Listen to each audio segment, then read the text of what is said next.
Hoy, 1 de mayo, recordamos a los mártires de Chicago, un grupo de trabajadores anarquistas que luchaba por la jornada de 8 horas.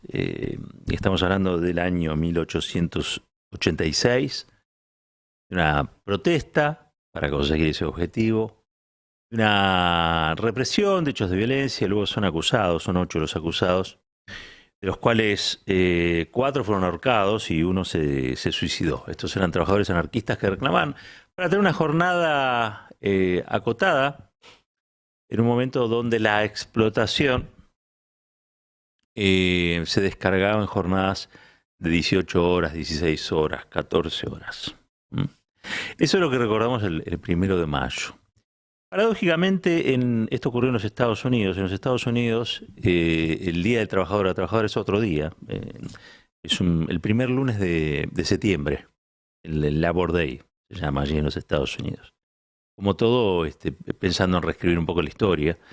Pero lo cierto y lo concreto es que en el resto del mundo, este 1 de mayo se evoca a estos trabajadores injustamente condenados a muerte y fundamentalmente las razones por las que luchaban. ¿Mm? Algunos dicen, bueno, este es un día de lucha. Claro, es un día de lucha. Y es un día donde se recuerda esta lucha. Y la verdad es que habría que hacer casi siempre, y todos los 1 de mayo, algún tipo de balance sobre el tiempo transcurrido y cuál es la situación de la clase obrera. Esta no es exactamente la misma clase obrera de aquel tiempo. Estamos en presencia de una masa laboral mucho más fragmentada, incluso con perspectivas políticas e ideológicas que no son las anarquistas o las socialistas. Hasta me atrevería a decir que en algunos casos ya le resulta ajeno a un sector al menos, creo que minoritario, el propio justicialismo o el propio peronismo. Hoy tenemos una clase obrera que en la Argentina no participa en partes iguales con el capital de la distribución del ingreso. Eso se había conseguido en 2 oportunidades, con el gobierno de Juan Domingo Perón y con los gobiernos de Cristina Kirchner. Hoy, desgraciadamente, eso ya no pasa, no ocurre. Y también en la Argentina, después de tantos años, tenemos nada más y nada menos que trabajadores registrados y trabajadoras registradas con sueldos que están por debajo de la línea de pobreza. Es decir, tenemos trabajadores pobres. ¿Mm? Cuando hay casi una ocupación plena, la Argentina hoy tiene casi plena ocupación. Hay un 6% que es técnicamente ocupación plena porque es el 6% que deja un trabajo para conseguir otro con algún tipo de mejora, etcétera, etcétera, etcétera. Cuando tenés ocupación plena, pero hay gente que no gana lo suficiente como para vivir, entonces lo que hay es explotación. La explotación.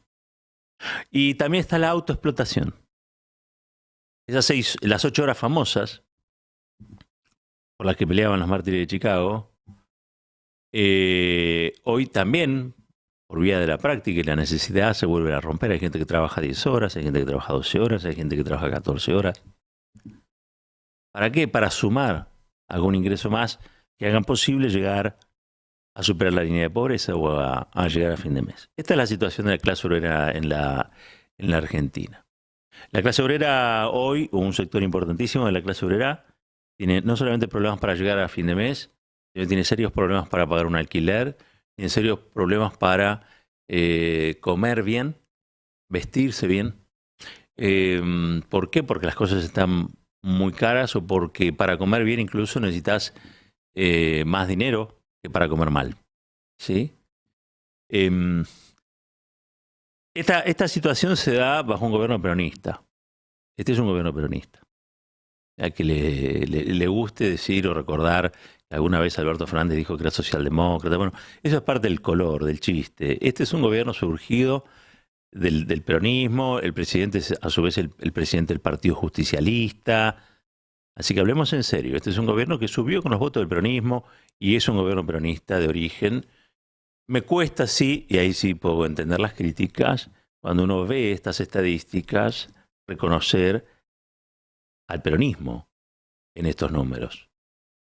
¿Dónde está la justicia social? ¿Dónde? Sin ninguna duda, pero sin ninguna duda, este es un gobierno que no es el gobierno de Macri. Durante el gobierno de Macri, la clase obrera argentina perdió no solamente porcentaje en el reparto de la renta nacional, sino también perdió poder adquisitivo en el salario, más del 20% del salario real. Pero también es cierto que con este gobierno, con el gobierno del Frente de Todos, siguió cayendo. Por lo menos en un sector importante, algunos hablan de un 6%. Y también lo que creció fue el monotributismo. El monotributismo es un trabajo registrado, pero es un trabajo registrado precario.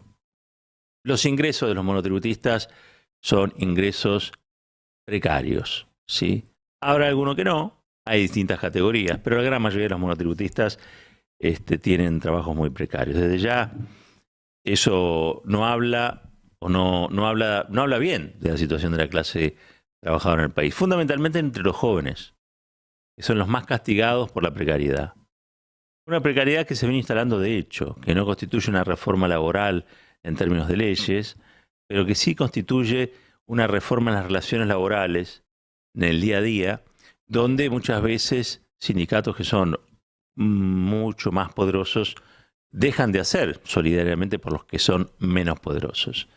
Y eso también se traduce en que haya trabajadores de primera y trabajadores de segunda, incluso sindicalizados. La vieja solidaridad gremial es un concepto que está hoy vaporizado, ¿no?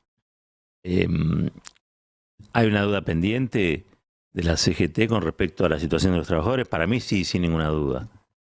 Sin ninguna duda. Y sobre todo de aquellos sindicatos que son catalogados como de los gordos, ¿sí? Han contribuido a este estado de cosas que antes describíamos. ¿Qué pasaría con una CGT que se ponga a la cabeza de un reclamo general, no solamente por aquellos sectores conveniados de sindicatos de mayor porte o ramas de la actividad más poderosa, sino por aquellos, esa nueva clase obrera, esos nuevos trabajadores y trabajadoras, esa república de monotributistas que ha surgido?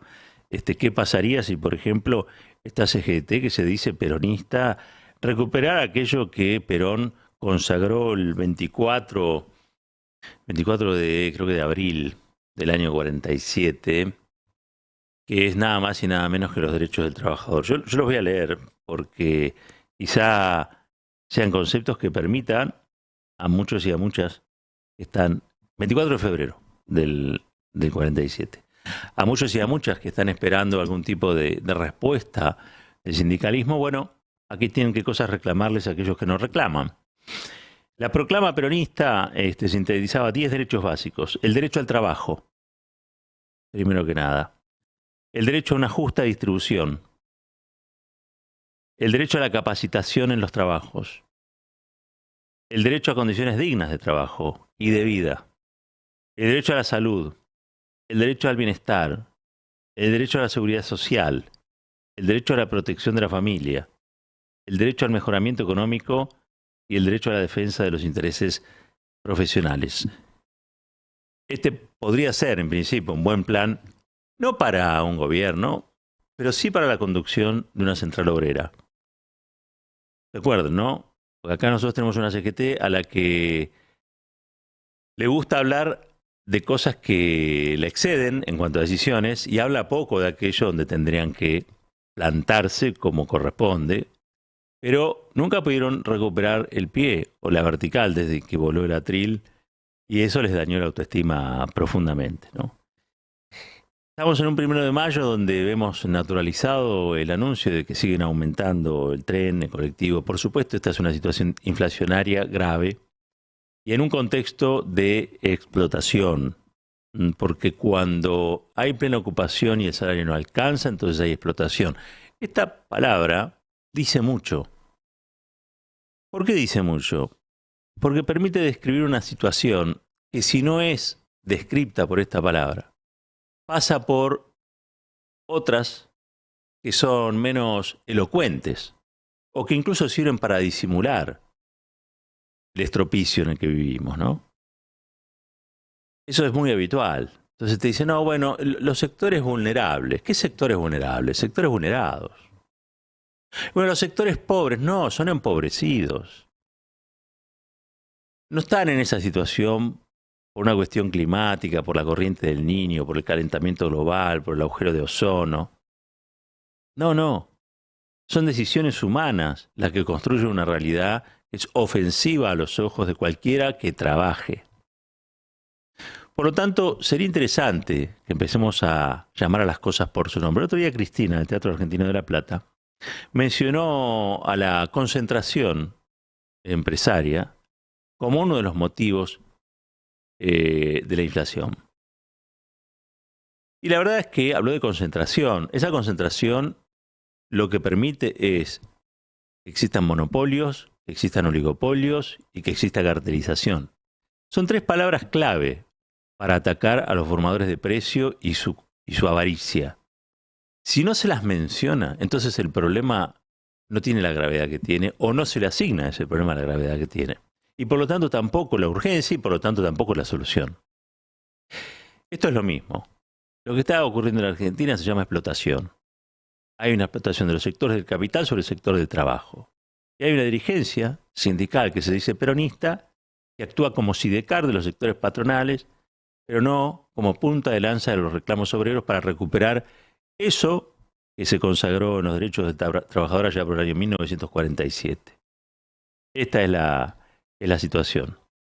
Porque en un punto, hablar del 1 de mayo y no hablar de estas cosas es hablar de un feriado. Y el 1 de mayo será muchas cosas, también un feriado. Pero fundamentalmente es un día en el que aquellos que nos ganamos la vida trabajando, pensamos a quién o de dónde vienen los derechos que tenemos, cómo los conseguimos, cuáles fueron las herramientas que permitieron que en algún momento la clase obrera soñara con un mundo más justo, y fundamentalmente a quién debemos rendirle honores y por quién tenemos que seguir luchando. El 1 de mayo puede ser una fiesta si los trabajadores están bien. Muchos criticaban, me acuerdo, el peronismo porque hacía la fiesta del trabajo. Y el tema es que cuando los trabajadores y las trabajadoras están felices porque se sienten tratados con dignidad, el 1 de mayo es una fiesta. Pero cuando lo que hay es explotación, no es una fiesta. Es la oportunidad de que aquellos, insisto, que son humillados en su vida por la falta de dignidad que implica ganar mucho menos de lo que corresponde para vivir con tranquilidad. Bueno, piensen y repiensen cuál es la fuerza que han tenido históricamente trabajadoras y trabajadores para dar vuelta a la taba. Un país unido por la radio.